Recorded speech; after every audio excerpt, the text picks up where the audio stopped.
Il est pratiquement 9 heures et si vous vous réveillez ce matin sur BFM TV, sachez qu'un titre domine l'actualité, c'est le Maroc. Le Maroc où un séisme violent s'est produit cette nuit, un petit peu avant minuit, heure locale.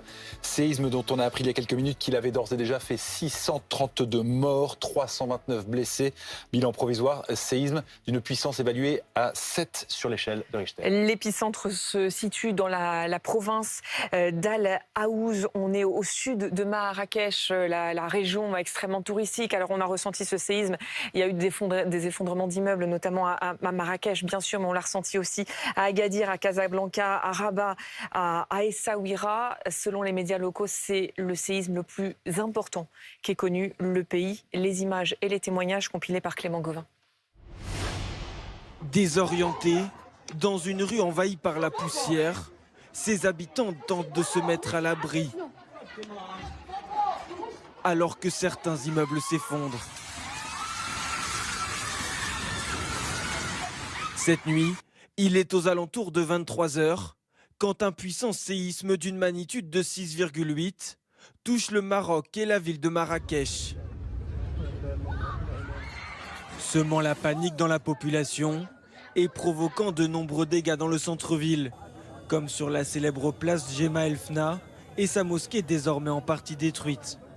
Les murs ont tremblé, les verres se sont entrechoqués dans les différents placards de la cuisine. Et puis je me suis rendu compte que là c'était de plus en plus fort et j'ai vraiment pris peur. On était tous stupéfaits, on ne s'y attendait pas. Vraiment, je pense que la plupart des gens ont pensé peut-être à une explosion, quelque chose comme ça. L'appartement de ce Français expatrié est désormais inhabitable. Regardez la catastrophe. Bon, c'est fini l'appartement. Je vous le dis tout de suite. C'est terminé. Regardez, fissures là-bas. Regardez là, là. Même scène de panique à Agadir, où la terre a aussi fortement tremblé. À Casablanca, de nombreuses personnes sont sorties dans les rues de la ville suite aux secousses, craignant l'effondrement de leur habitation. Du coup, on est tous descendus de l'immeuble, il y a tellement de gens, je ne sais pas si vous pouvez voir, il y a tellement de gens qui sont dehors actuellement. Je ne sais pas si je dois monter ou si je dois rester en bas. Franchement, ça fait peur, j'ai trop peur. Ouais, tout le monde est dehors. Une nuit que de nombreux habitants passent assis ou allongés à même le sol, loin des immeubles, par peur de nouvelles répliques. Dans un instant, on va parler secours, organisation des secours. Mais d'abord, encore un témoignage, celui de Pierre, en vacances à Marrakech, la panique en pleine nuit.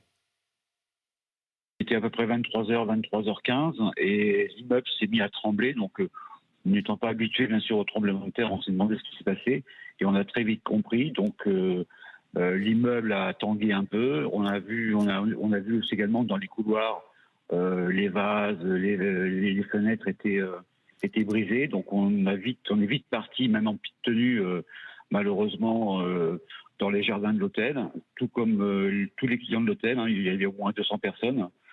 Je dirais qu'il y a eu une très bonne organisation au niveau de l'hôtel, puisque on a passé toute la nuit dehors. Ils nous ont rapporté des couvertures, des draps et des boissons pour nous rafraîchir, parce qu'on a vécu dans l'angoisse, bien sûr, de la deuxième réplique. Beaucoup de gens paniqués, beaucoup de gens en pleurs.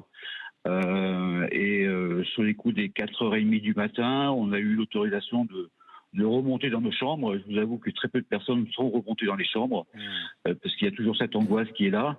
Nous sommes à 1 kilomètre du centre-ville. On pense beaucoup à nos amis marocains qui, eux, ont beaucoup plus souffert dans des maisons fragiles. Mais aujourd'hui, toute la nuit, ça a été l'angoisse avec les sirènes de pompiers, des ambulances, etc. On n'entendait plus non plus l'aéroport. Je pense que l'aéroport a été fermé à un moment donné. Je pense que ça a repris parce qu'on les entend de nouveau. Mais voilà, ça a été relativement très, très, très impressionnant. D'une violence extrême qui a duré très peu de temps. Ça a duré moins d'1 minute, mais d'une violence extrême.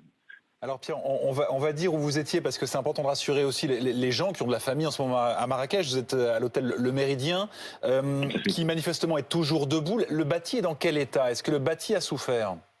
Alors le bâti en lui-même, bon, je suis pas expert, mais quand on est remonté dans les chambres, on a vu que les couloirs avaient souffert, Ouais. puisqu'il y a du placo-plâtre qui est tombé, il y a des fissures.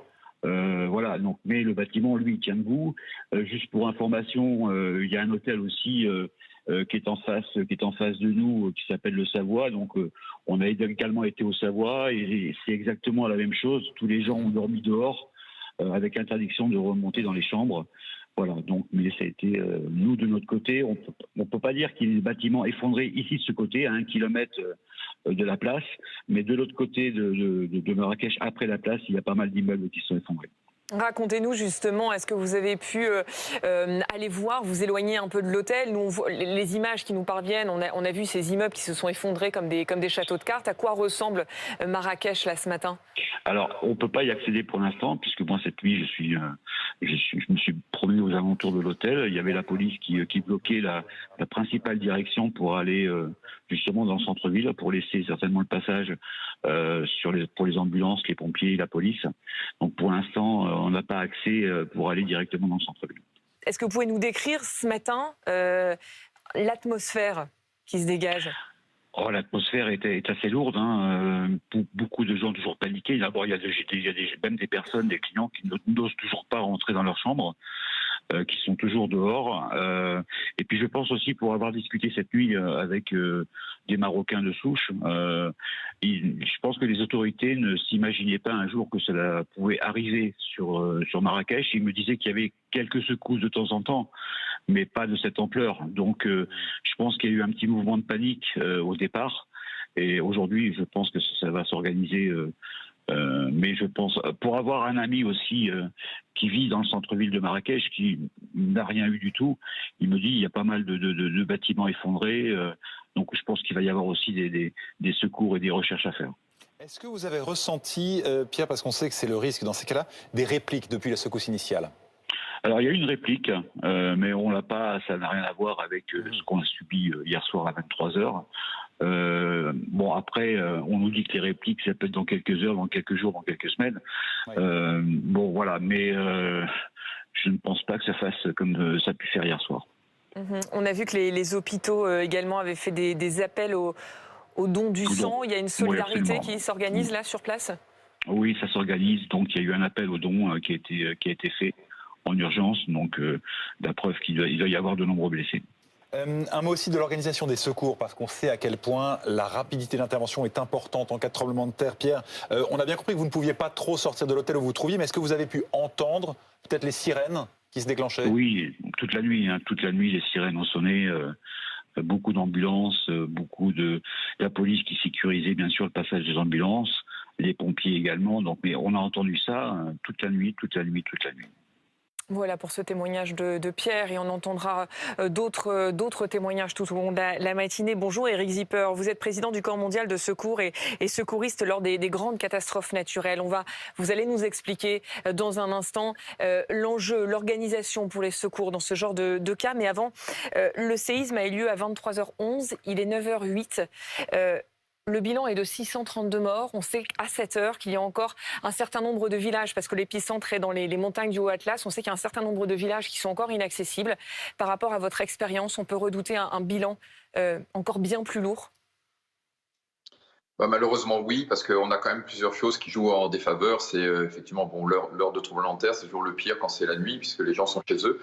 Et puis aussi, on voit aussi la vitesse à laquelle le bilan s'alourdit. Qui est quand même très rapide. Donc, dès que les zones... Là, je pense qu'on a un bilan sur les zones qui sont les plus praticables et il faudra attendre encore, malheureusement, je pense, plusieurs heures pour avoir un bilan plus précis sur les zones que les secours n'ont peut-être pas encore pu atteindre. Le jour s'est levé, en tout cas, ça y est, sur Marrakech et sa région. Qu'est-ce qui se passe? Qu'est-ce qui doit se passer du côté de l'organisation des secours?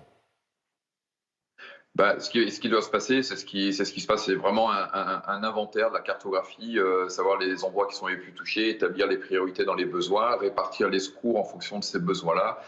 C'est aussi savoir à quel endroit on peut passer, à quel endroit, si des secours internationaux interviennent, à quel endroit ils vont pouvoir se poser, se regrouper, puis être dispatchés.